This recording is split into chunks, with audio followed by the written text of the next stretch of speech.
달토끼의 옛날 이야기. 안녕하세요, 달토끼입니다. 오늘도 참 고생 많으셨습니다.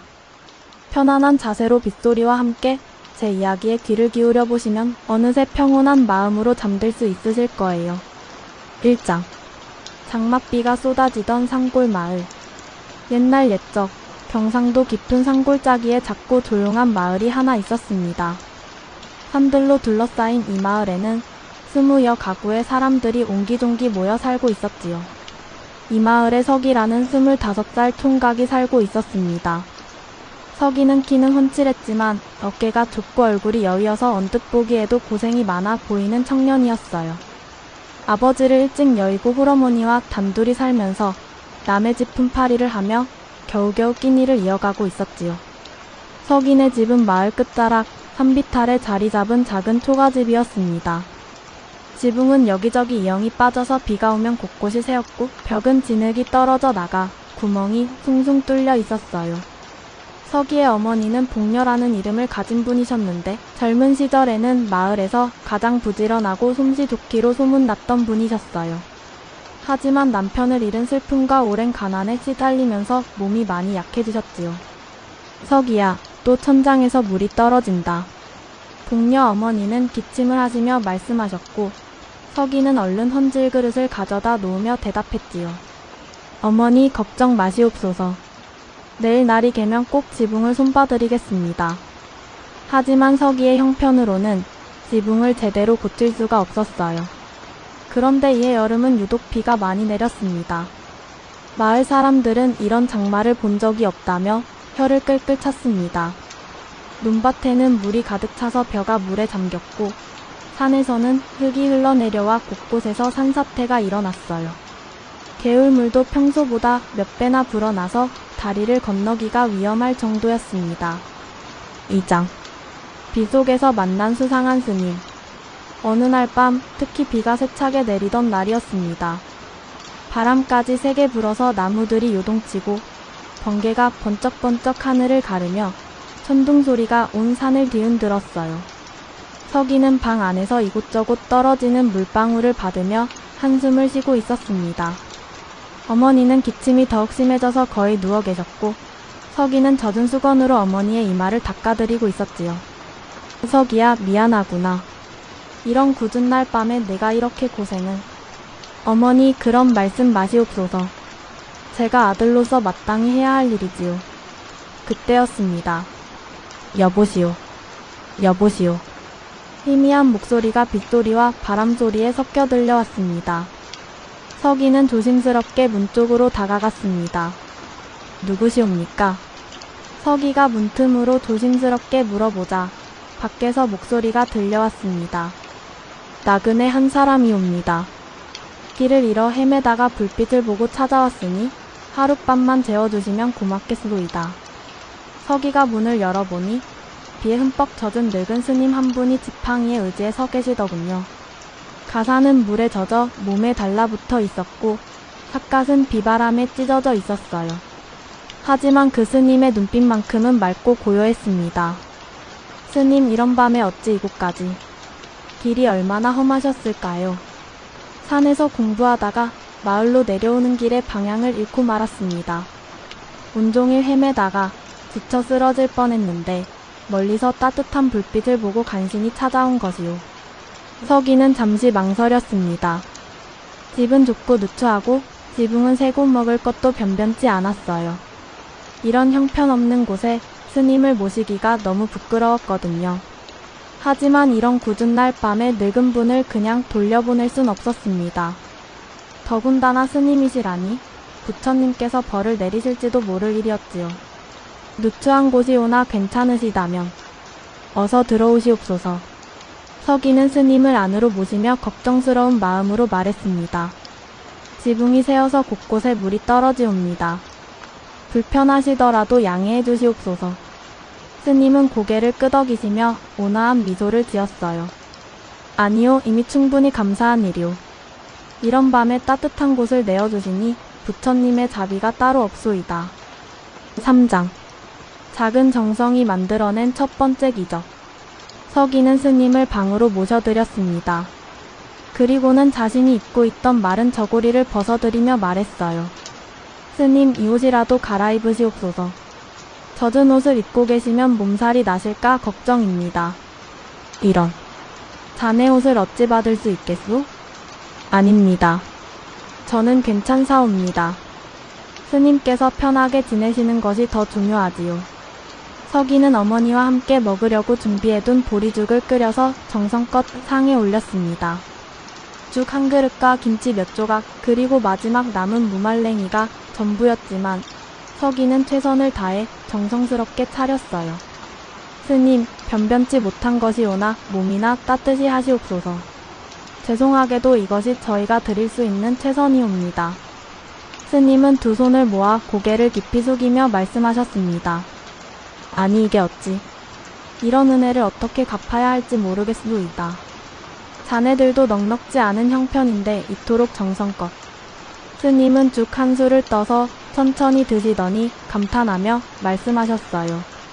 이 죽이 정말 맛이 깊구나. 오랜만에 이렇게 따뜻하고 정성스러운 음식을 맛보는군. 아닙니다. 보리죽이 무슨. 스님께서 너그럽게 봐주시는 것이옵니다. 공녀 어머니도 방에서 나와 스님께 인사를 드렸습니다. 스님, 이런 누추한 곳에 오시게 되어 면목이 없습니다. 아무것도 변변히 대접할 것이 없어. 어머님, 무슨 말씀을 하시오.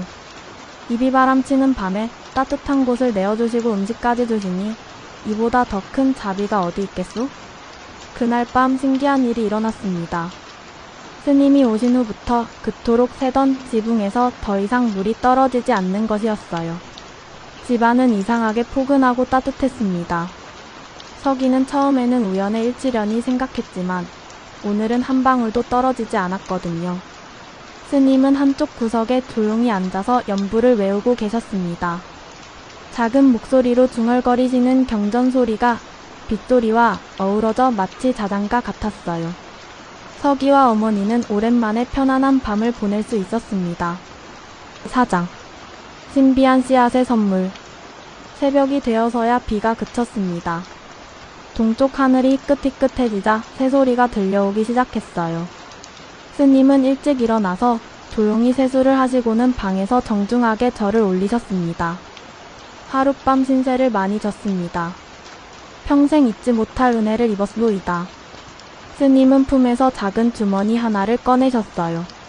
이것은 복된 씨앗입니다. 마당 한 구석에 정성껏 심어보시오. 그러면 언젠가는 좋은 일이 있을 것이오. 서기는 황급히 손사래를 쳤습니다. 아닙니다, 스님. 저희가 무엇을 했다고 이런 것까지. 그저 당연한 일을 했을 뿐인데. 하지만 스님은 이미 주머니를 서기 손에 쥐어주시고는 지팡이를 들고 일어나셨어요. 마음씨 고운 이에게는 복이 따르는 법이오. 이 씨앗을 소중히 기르시오. 그리고는 아침 햇살과 함께 어디론가 사라지셨지요. 서기가 대문 밖까지 따라 나가 봤지만 스님의 모습은 이미 보이지 않았어요. 어머니, 스님께서 이런 걸 주고 가셨습니다. 서기는 작은 주머니를 어머니께 보여드렸어요. 주머니 안에는 손톱만한 크기의 작은 씨앗이 들어있었는데 표면이 은빛으로 반짝반짝 빛났어요. 그래, 스님 말씀이니 틀림없이 좋은 뜻이 있을 거야. 정성껏 심어보자꾸나. 5장. 씨앗에서 피어난 놀라운 변화. 서기는 스님의 말씀대로 그 씨앗을 마당 한 구석에 심었습니다. 그리고 매일 아침 저녁으로 정성껏 물을 주었지요. 사흘이 지나자 신기하게도 파릇파릇한 새싹이 돋아났습니다. 그런데 이 새싹은 보통과 달랐어요. 다른 식물들보다 훨씬 빨리 자랐고 잎사귀의 색깔도 유난히 선명하고 아름다웠습니다. 일주일이 지나자 새싹은 어른 무릎 높이까지 자랐어요. 마을 사람들도 하나둘 구경을 왔어요. 서기야, 이게 무슨 나무냐? 처음 보는 종류네. 글쎄요, 저도 잘 모르겠습니다. 그냥 정성껏 기르고 있을 뿐이에요. 보름이 지나자 나무는 서기 키만큼 자랐고 한 달쯤 지나자 놀라운 일이 일어났습니다. 그 나무에 꽃이 피기 시작한 것이에요. 하얀 꽃잎에 금빛 수술이 달린 아름다운 꽃이었습니다. 또 며칠이 지나자 꼬지져서 작은 열매들이 맺히기 시작했습니다. 처음에는 콩알만 했던 열매들이 점점 커져서 어른 주먹만한 크기가 되었어요. 열매는 황금빛이 돌았고 겉표면이 매끄럽고 윤이 났습니다. 서기는 호기심에 열매 하나를 따서 어머니께 보여드렸어요. 어머니, 이 열매를 어떻게 해야 할까요? 복녀 어머니는 열매를 자세히 살펴보시더니 말씀하셨습니다. 냄새도 좋고 모양도 예쁘구나. 한번 맛이라도 봐야겠는데? 서기가 조심스럽게 열매를 반으로 쪼개자 안에서는 더욱 진한 향이 퍼져나왔어요. 과육은 연한 황색이었고 마치 꿀처럼 달콤한 즙이 흘러나왔습니다. 어머니께서 작은 조각을 드셨는데 그 순간 놀라운 일이 일어났습니다. 어머나 서기야. 기침이 뚝 그쳤구나. 어머니의 오랜 기침이 씻은 듯이 나은 것이었습니다. 그뿐만 아니라 얼굴의 혈색도 돌고 목소리도 한결 맑아졌어요. 이게 어찌된 일이지? 정말 신기하구나. 서기도 한 조각 먹어보니 온몸에 따뜻한 기운이 퍼지면서 그동안 쌓였던 피로가 말끔히 사라지는 것 같았어요. 6장. 나눔으로 퍼져가는 기적의 소식. 소문은 빠르게 퍼졌습니다. 서기네 집에 신기한 나무가 자랐다는 이야기가 마을 전체로 퍼져나갔어요.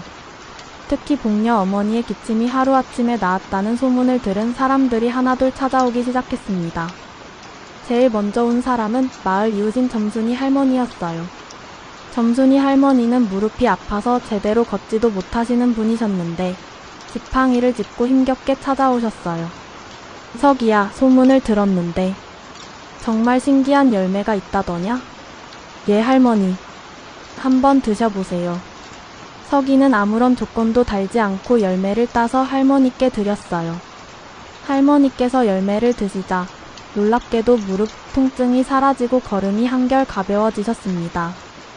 아이고, 이게 무슨 10년 넘게 아프던 무릎이 이렇게 좋아지다니. 그 다음에는 바위 총각이 왔어요. 바위 총각은 태어날 때부터 한쪽 다리를 절었는데 열매를 먹고 나자 걸음걸이가 많이 좋아졌습니다. 그 다음에는 만석이네 할아버지가 오셨어요. 만석이 할아버지는 눈이 잘 보이지 않아서 늘 손자의 손을 잡고 다니셨는데 열매를 드시고 나니 시야가 훨씬 맑아지셨어요. 서기는 찾아오는 사람들에게 하나도 거절하지 않고 열매를 나누어 주었습니다. 돈을 받지도 않고 대가를 요구하지도 않았어요. 그저 마음 편히 나누어 줄 뿐이었습니다. 서기야, 이 귀한 것을 이렇게 공짜로 나누어 줘도 되겠니? 조금씩이라도 값을 받아야 하지 않겠냐? 복녀 어머니가 걱정스럽게 말씀하시자 서기는 웃으며 대답했어요.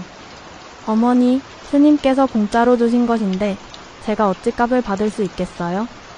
그리고 사람들이 건강해지는 모습을 보니 저도 기쁘고요. 그러자 더욱 신기한 일이 일어났습니다. 열매를 따도 나무에는 계속해서 새로운 열매가 열리는 것이었어요.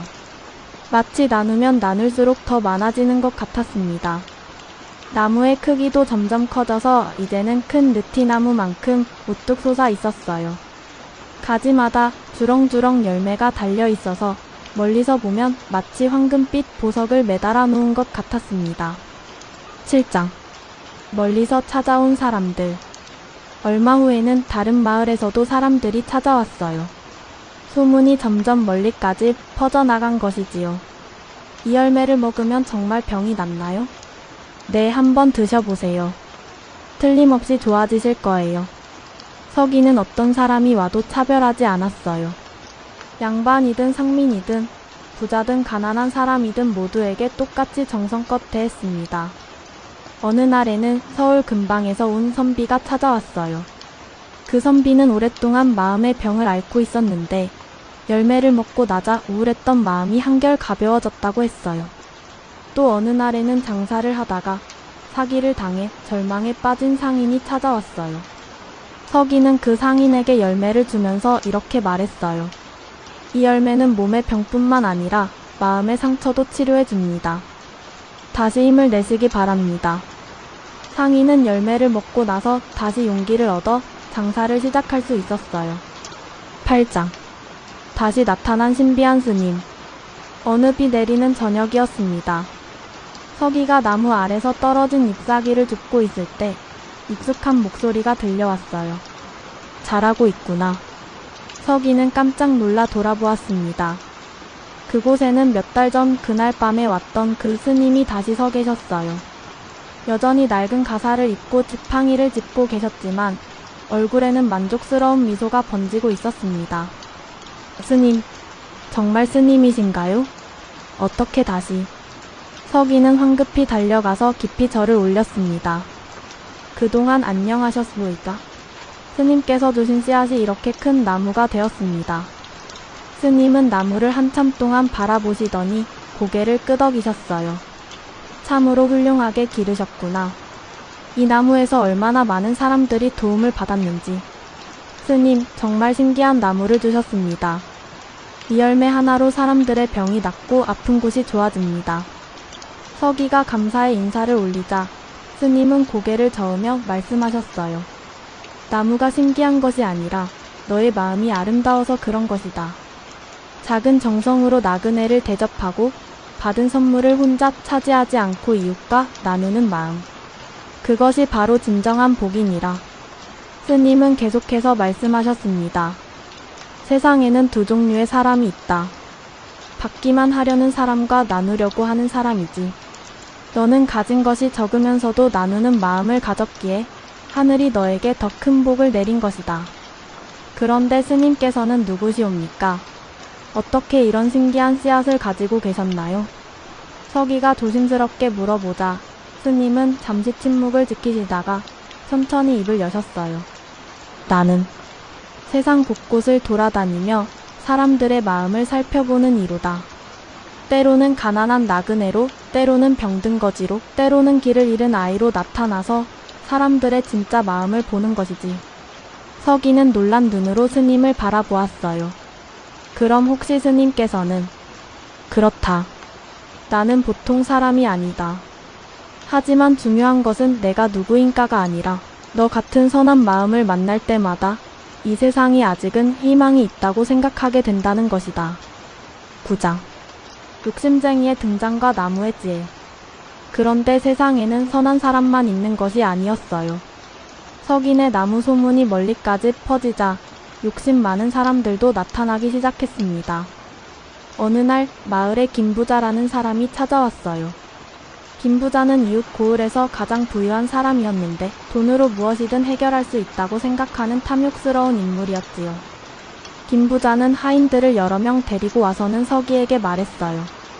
서기라고 하지? 내가 그 나무를 사겠다. 값은 넉넉히 쳐주마. 서기는 고개를 저으며 정중히 대답했습니다. 죄송하지만 이 나무는 팔 수 없습니다. 많은 사람들이 도움을 받고 있거든요. 그럼 열매라도 많이 달라. 돈은 얼마든지 줄 테니 열매는 필요하신 만큼 무료로 드리겠습니다. 하지만 한 번에 너무 많이는. 김부자는 화를 내며 소리쳤어요. 뭐? 무료로? 이런 바보 같은 놈이 어디 있나. 이런 귀한 것을 공짜로 나누어 주다니. 그러면서 김부자는 하인들에게 명령했어요. 가서 열매를 따와라. 전부 다. 하인들이 나무에 올라가서 열매를 따려고 했을 때였습니다. 갑자기 나무가 흔들리더니 모든 열매가 바닥으로 떨어져 버렸어요. 그리고 그 열매들은 순식간에 시들어서 먹을 수 없게 되어버렸습니다. 이게 무슨... 김부자가 당황하고 있을 때 나무에서는 새로운 꽃이 피기 시작했어요. 하지만 이상하게도 김부자와 그의 하인들이 있는 동안에는 꽃이 열매로 연글지 않았습니다. 결국 김부자는 빈손으로 돌아갈 수밖에 없었어요. 그 일이 있은 후 서기는 나무의 진정한 의미를 깨닫게 되었어요. 나무는 단순히 병을 고쳐주는 신기한 나무가 아니라 사람의 마음을 비추는 거울 같은 존재였던 것입니다. 10장. 마음을 치유하는 나무. 어느 날 마을에 철이라는 아이가 찾아왔습니다. 철이는 태어날 때부터 말을 할 수 없는 아이였는데 부모님이 너무 걱정하셔서 서기네까지 데려온 것이었어요. 서기 형, 우리 철이가 말을 할 수 있게 해주세요. 철이 어머니는 눈물을 흘리며 간절히 부탁했습니다. 서기는 정성껏 열매를 따서 철이에게 주었어요. 철이가 열매를 먹자 놀랍게도 작은 목소리로 엄마라고 말했습니다. 어머, 철이가 말을 했어요. 그 모습을 본 서기는 가슴이 뭉클해졌어요. 시간이 흐르면서 서기는 단순히 열매를 나누어 주는 것을 넘어서 사람들의 마음까지 돌보게 되었어요. 서기야, 우리 집 막내가 자꾸 아파서 그러는데 할머니, 아이가 아프면 열매보다도 먼저 따뜻하게 해주시고 충분히 쉬게 해주세요. 서기 총각, 우리 남편이 술만 마시고 일을 안 해서 그런 문제는 열매로 해결되지 않아요. 남편분과 차근차근 이야기해 보시는 게 좋을 것 같습니다. 서기는 나무를 통해 많은 것을 배웠습니다. 때로는 물질적인 도움보다 마음의 위로가 더 필요한 사람들이 있다는 것을, 그리고 진정한 치유는 몸뿐만 아니라 마음도 함께 건강해져야 한다는 것을 깨닫게 되었어요. 11장 선한 마음의 연쇄 반응. 세월이 흘러 서기도 중년이 되었습니다. 그동안 나무의 도움으로 건강을 되찾은 사람들이 수백 명이 넘었어요. 그런데 신기한 것은 도움을 받은 사람들이 다시 다른 사람을 돕게 되었다는 것이었습니다. 점순이 할머니는 무릎이 나은 후에 거동이 불편한 다른 어르신들을 돌봐드리기 시작했어요. 바위 총각은 다리가 좋아진 후에 마을의 다리를 수리하고 길을 정비하는 일을 자원해서 했습니다. 만석이 할아버지는 시력이 회복된 후에 글을 모르는 아이들에게 한글을 가르쳐 주었어요. 이렇게 선한 마음이 계속해서 전해져 나가자 마을 전체의 분위기가 바뀌었습니다. 서로 돕고 배려하는 마음이 퍼져나가서 예전보다 훨씬 따뜻하고 평화로운 마을이 되었어요. 동료 어머니도 아들의 변화를 흐뭇하게 지켜보셨습니다. 서기야, 너 정말 많이 달라졌구나. 예전엔 그저 순박한 아이였는데 이제는 지혜로운 어른이 되었네. 어머니 덕분입니다. 그리고 그 스님 덕분이기도 하고요. 12장 영원히 계속되는 이야기. 비오는 밤, 또 다시 문을 두드리는 소리가 들렸습니다. 서기가 문을 열어보니 젊은 총각 하나가 비에 젖은 채 서 있었어요. 들어오시오. 비가 이리 많이 오는데. 서기는 젊은 시절의 자신을 보는 것 같아서 반갑게 맞아들였습니다. 그 총각은 배고프고 지친 상태였어요. 서기는 따뜻한 밥 한 그릇과 나무에서 딴 열매 하나를 내어주었어요. 이 열매는 참 신기합니다. 먹으면 몸도 마음도 따뜻해지네요. 그래요. 이 열매는 나눌 때 더욱 빛이 나는 열매랍니다. 당신도 언젠가는 다른 사람을 도울 수 있는 기회가 올 거예요. 젊은이가 떠난 후 서기는 창밖의 비소리를 들으며 생각했습니다.